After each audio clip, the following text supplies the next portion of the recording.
സഭയുടെ സാമൂഹിക രാഷ്ട്രീയ സംവേദന മുഖമാണ് സമുദായം. സമുദായത്തിന് വളരെ ശക്തി ഉണ്ടായിരിക്കണം. നമ്മളെല്ലാ ഞായറാഴ്ചകളിലും പള്ളിയിൽ പോകുന്നവരാണെങ്കിലും ആൾക്കൂട്ടം ഒന്നു ചേർന്ന് പോകുന്നതല്ലാതെ സമ്പർക്കങ്ങൾ വേണ്ടതുപോലെ അവിടെ നടക്കുന്നില്ല. പള്ളിമുറ്റം കൂടുതൽ ഇടപഴകുകളുടെ സ്ഥലമാകണം. ആശയങ്ങൾ പങ്കുവയ്ക്കുന്ന വേദിയായിരിക്കണം നമ്മുടെ പള്ളിമുറ്റവും പള്ളിയുടെ സ്ഥലവുമെല്ലാം. സമുദായ ബോധം വളർത്തേണ്ടത് അത്തരം കൂടിവരവിലൂടെയാണ്. ജനങ്ങളുടെ ജീവിതത്തെ ആഴത്തിൽ സ്പർശിക്കുന്ന അവരുടെ വ്യക്തിപരവും സാമൂഹികമായ സ്വത്വത്തെ രൂപീകരിക്കുകയും ചെയ്യുന്ന വിവിധ സംവിധാനങ്ങളാണ് സമുദായം എന്ന് പറയുന്നത്. സഭ അതിൻ്റെ ഏറ്റവും അടിസ്ഥാനപരമായ വിശ്വാസങ്ങളിൽ, ഡോഗ്മകളിൽ, ഡോക്ട്രിൻസിൽ നിൽക്കുമ്പോൾ സമുദായം ഒരു പ്രദേശത്ത് താമസിക്കുന്ന ഓരോ വ്യക്തിയുടെയും താല്പര്യങ്ങൾ അല്ലെങ്കിൽ അവരെ സ്വത്വബോധമുള്ളവരാക്കി തീർക്കാനുള്ള പ്രയത്നങ്ങളിൽ എല്ലാം ഏർപ്പെടും. വലിയ ഒരു സമൂഹത്തിനുള്ളിൽ, നമ്മളൊരു സിവിൽ സൊസൈറ്റിയിൽ താമസിക്കുന്നവരാണ്. വലിയൊരു സമൂഹത്തിനുള്ളിൽ ജീവിക്കുന്നതും ഒരേ സവിശേഷതകളോ ഒരേ താല്പര്യങ്ങളോ ഉള്ളതുമായ ഒരു പ്രത്യേക വിഭാഗമാണ്, അല്ലെങ്കിൽ വലിയ സമൂഹത്തിലെ ഉപസമൂഹങ്ങളാണ് സമുദായം എന്ന് പറയുന്നത്. പൊതുസമൂഹത്തിലെ മാറ്റങ്ങൾക്ക് ഇല്ലാത്ത ചില കാര്യങ്ങൾ ഒരു ഉപസമൂഹത്തിലെ ആളുകൾക്കുണ്ടാകാം. അത് ഇവരെ ഒരു സമുദായമാക്കി മാറ്റുന്നു. ഉദാഹരണമായിട്ട് സുറിയാനി കത്തോലിക്ക സമുദായം കേരളത്തിലെ മറ്റു വിഭാഗങ്ങൾക്കില്ലാത്ത വിശ്വാസം, പാരമ്പര്യം, ആചാരാനുഷ്ഠാനങ്ങൾ, സംസ്കാരം, ചരിത്രം, ഭാഷ, ഭക്ഷണരീതി, വസ്ത്രധാരണ രീതി ഇവയെല്ലാമാണ് നമ്മളെ ഒരു സമുദായമാക്കി മാറ്റുന്നത്. നമുക്ക് ധാരാളം കാര്യങ്ങൾ ഇതിൽ ചിലത് നഷ്ടപ്പെട്ടു പോയി. എങ്കിലും നമ്മുടെ ഭരണഘടന നമുക്ക് അനുവദിച്ചു തരുന്ന കാര്യങ്ങളിലൂടെ നമ്മൾ കൂടുതൽ ബോധ്യം ഇതേക്കുറിച്ചുള്ളവരായിട്ട് മാറേണ്ടതുണ്ട്. 20-ാം നൂറ്റാണ്ടിന് മുമ്പ് വരെ സമുദായം എന്ന പദം വ്യാപകമായി ഉപയോഗിച്ചിരുന്നില്ല. ജാതി എന്നായിരുന്നു പറഞ്ഞിരുന്നത്. നമ്മളെക്കുറിച്ചും അങ്ങനെയായിരുന്നല്ലോ.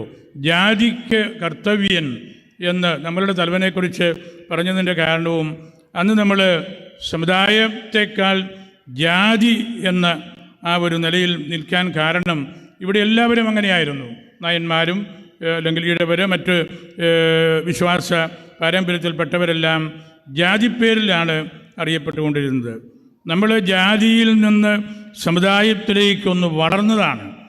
ജാതികൾ സമൂഹമായി പരിവർത്തനം ചെയ്യപ്പെട്ടതോടെ നമ്മളുടെ സമുദായത്തിൽ ഉണ്ടായിരുന്ന ചുരുക്കം ചില കാര്യങ്ങളെല്ലാം നമുക്ക് നഷ്ടപ്പെട്ടു. പക്ഷേ ചിലത് കൂടുതൽ ഗൗരവത്തോടുകൂടി നമുക്ക് വീണ്ടെടുക്കാനായിട്ട് സാധിക്കുന്നുണ്ട്. അതിന് നമ്മൾ പരിശ്രമിക്കണം.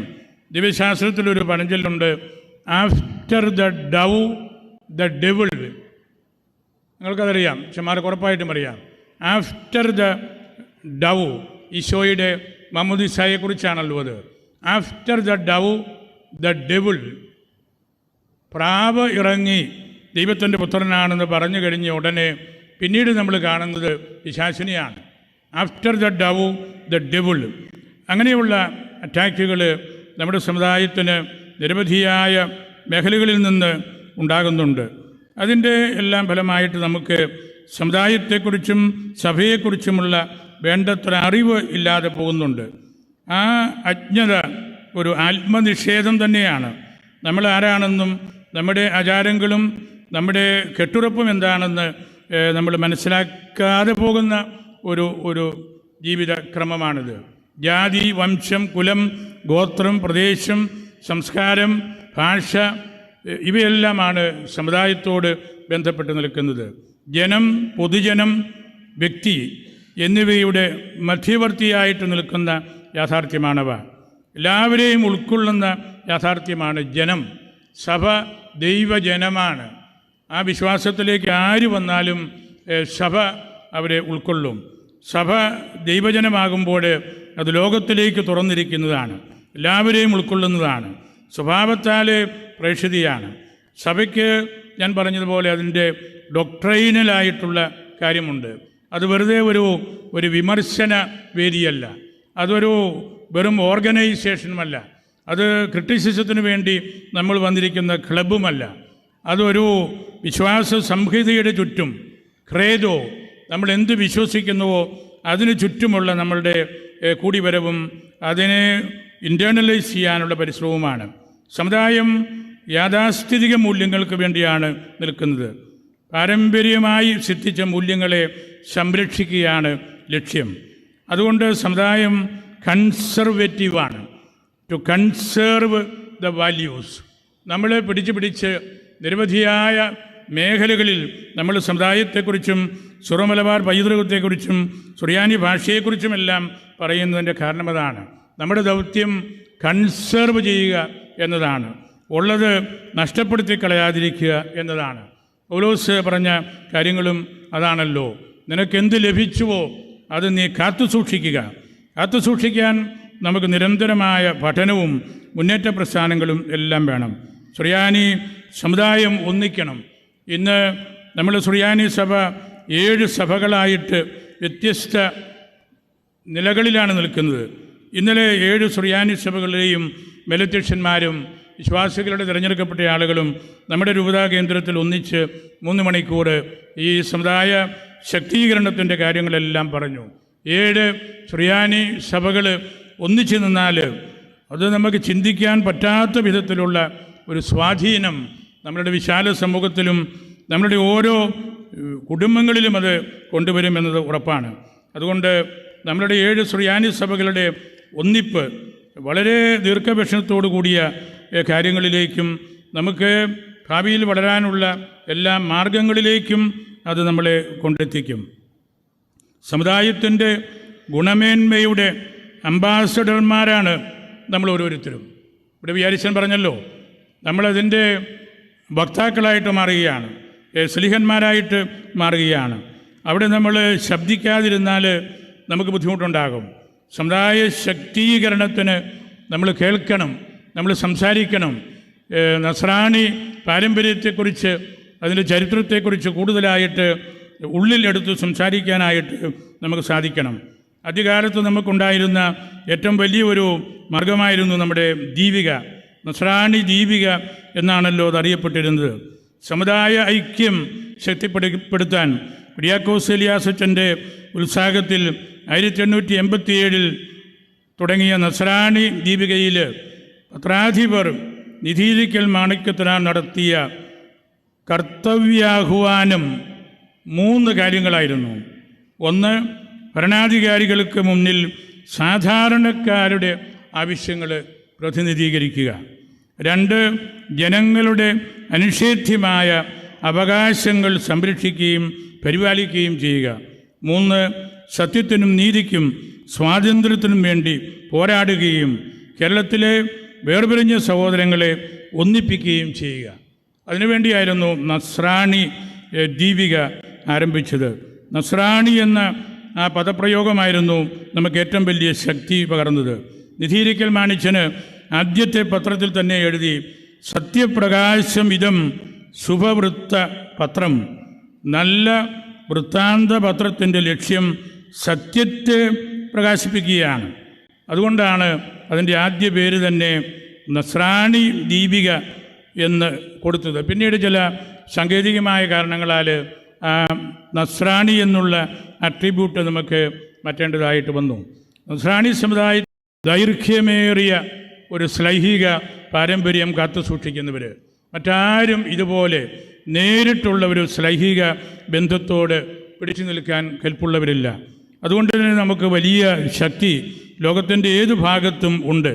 നസ്രാണിത്വം എന്താണെന്ന് നമ്മൾ ഇനിയും കണ്ടുപിടിക്കണം.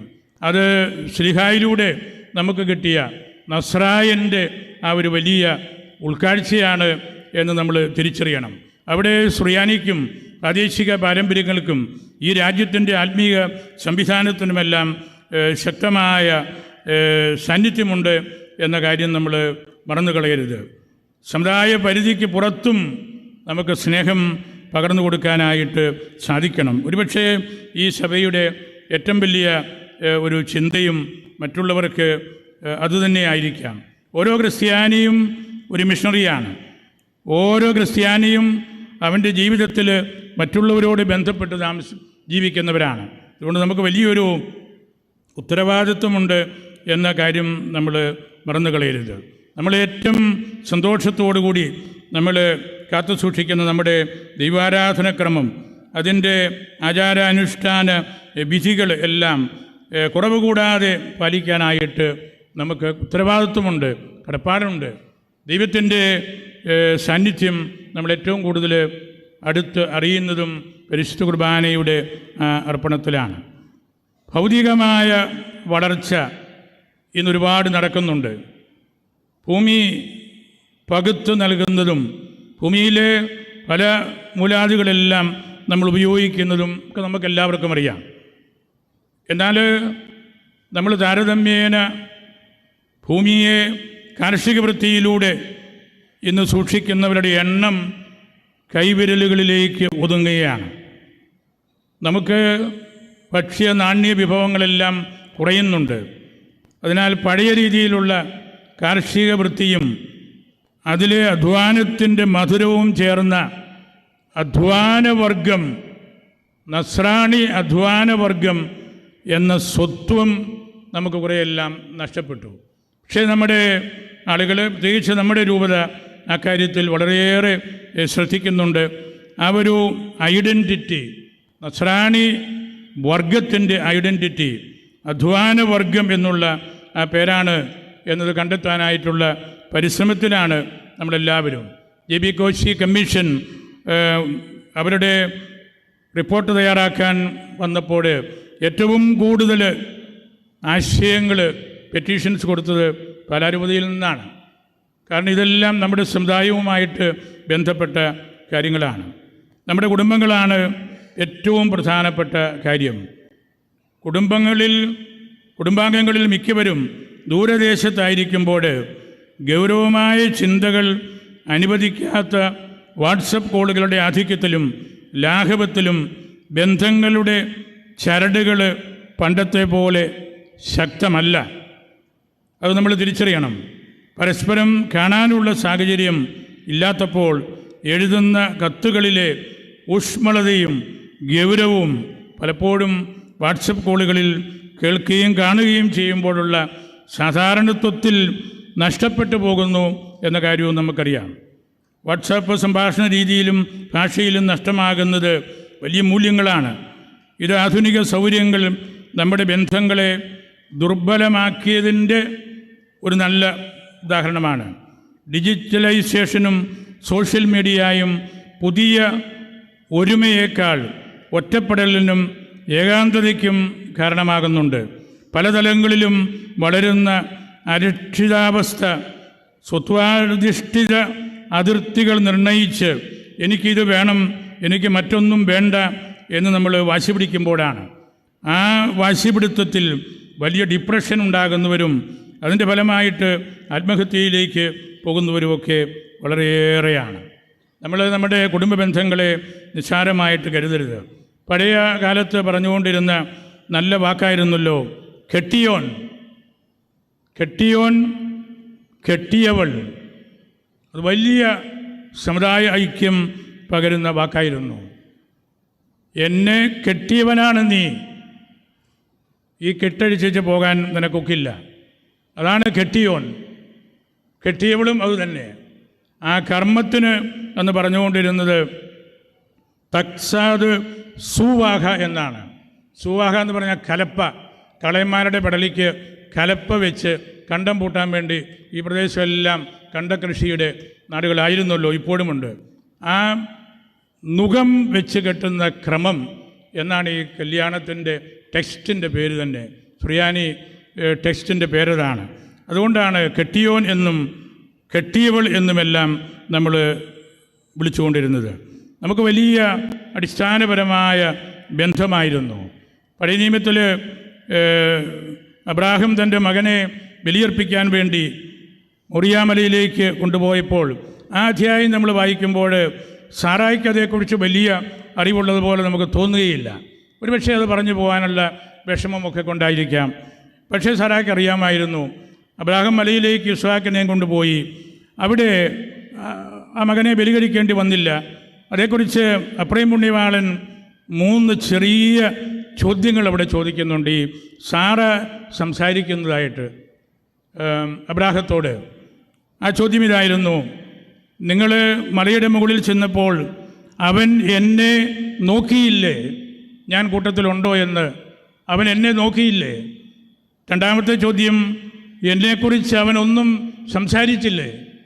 മൂന്നാമത്തെ ചോദ്യം, താങ്കൾ വാളെടുത്തപ്പോൾ അവൻ കരഞ്ഞില്ലേ? അതാണൊരു കുടുംബ ബന്ധത്തിൻ്റെ ആഴത്തിലുള്ള ചിന്തകൾ. അത് അപ്രയം പുണ്യവാളൻ ആ രംഗത്തെ മനസ്സിൽ കണ്ട് ഒരു കുടുംബത്തിൽ മാതാപിതാക്കളും മക്കളും തമ്മിലുള്ള ആ ബന്ധത്തിൻ്റെ ആഴത്തെക്കുറിച്ചുള്ള 3 ചോദ്യങ്ങളാണല്ലോ ചോദിച്ചിരിക്കുന്നത്. അങ്ങനെയുള്ള ബന്ധങ്ങൾ കുറഞ്ഞു പോകുന്ന കാലഘട്ടത്തിലാണ് നമ്മൾ ജീവിക്കുന്നത്. അതിലേക്ക് നമുക്ക് തിരിച്ചു വരേണ്ടതുണ്ട്. തിരിച്ചു വന്നില്ലെങ്കിൽ നമുക്ക് വലിയ നഷ്ടങ്ങളാണ്. നമ്മളതിനു വേണ്ടി സഹിക്കേണ്ടി വരും. The duty of a disciple is not to kill others but to die for the master.